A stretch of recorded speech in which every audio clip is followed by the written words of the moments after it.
gaarummaa sitti jiru danda'a bakka anuti immoo shamarran ni beeka ani ofii kiyyarraallee ni beeka nama waa qabu bakka nama jireenya keessi bareessu barbaada.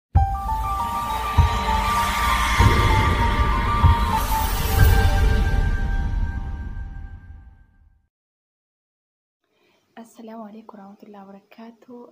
بوليوان كيا بونية إبرانكي قوتشو يادين توري كنو نابل ولا جرتي سلتي بالبليتين توري أما الراكاسيتين واتي مريات واني خنجت لالا أني برانكي قوتشو فمالي وامريف ميتي بالبلا جرتي وليني لالا تولي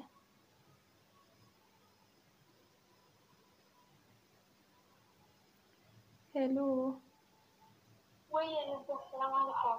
وعليكم السلام ورحمة الله وبركاته. الحمد لله. كم بونية كنا قولته؟ سيالين تري مرافعة تحققت نران كان. والله ما رفع. أنا ما باي يفرين كابو باي أنا باي شمران كنا سايبان كابو بيت توا ما ديك على مسادي سي مريا تشتي بالبله. حبيبتي يعني والله وصلنا والله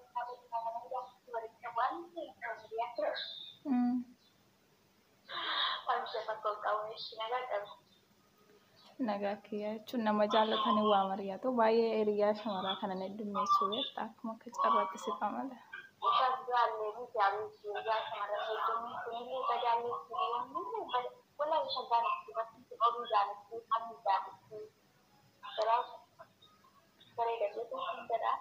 lugar ayo nama walit lufani wa ina ma sawte dumata zambi nama fitla barsuta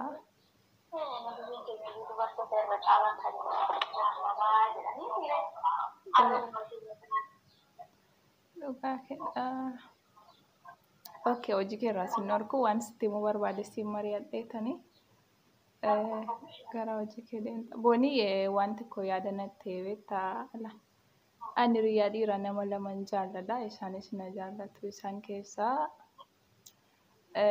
tokko amantiin keenya tokko garuu uummata kan qabu beektee yookaan dalagate malee mara miskiina garuu akkana wajjin dalagatu hin barbaada. Demmoo akkana jaallatu illee natti hima. Tokko immoo jira biyyatti wal beennaa ijoollee safaraatti wal biratti guddanne hojjetaa mootummaatti jireenyas qaba beektaa akka malee isaa amma biyya namaatti dhibbadhu kana hin jaallatu inni gali jedha beektaa garuu hagama kana jaallatu hin beeku yeroon biyya jiru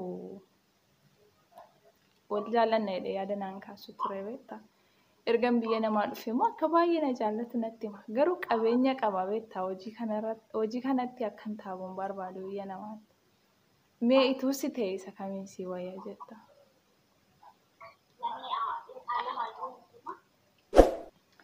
Like inni hojii mootummaa qabu baay'ee jireenya qabu kuni dhugaa dubbachuuf amantii keenya tokko miti garuu akkan amantii jijjiirradhee nannaa fuudhu malee inni jijjiirrachuu ishiin jedhu.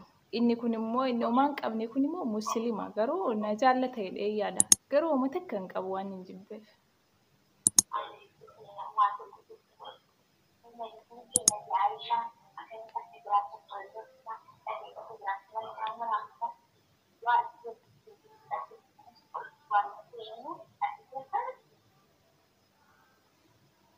Ayya. Sagaleen kee xiqqoo isheen jijjiirra. Nabiyyi keenyaa fi Aayishaan akkamitti akka waliin jiraachaa turan dhageesseertaame seenaa. Saree dhageera garuu egaa.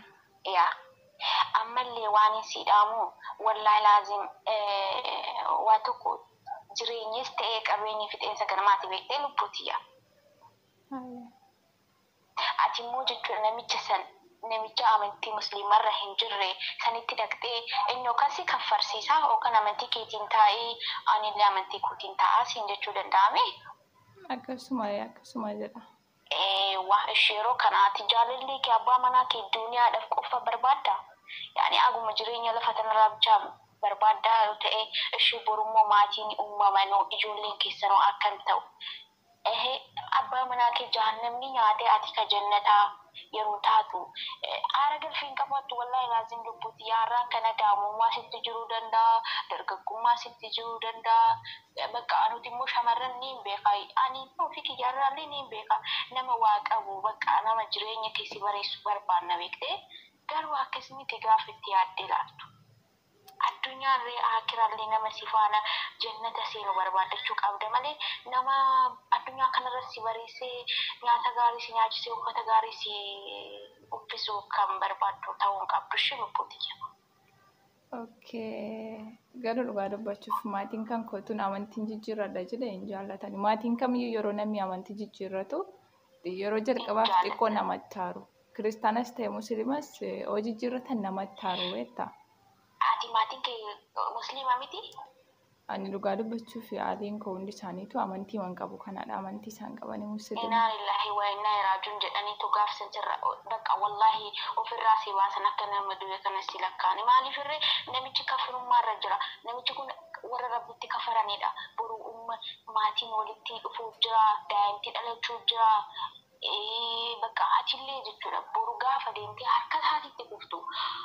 Bakka kootu karaa irratti kanas jedhee si sossobuu danda'a. In gooyyomna, in jaallatta waan ta'eef bakka seexanillee si waswaasa. Si jallisuu danda'a beektaa lubbuu.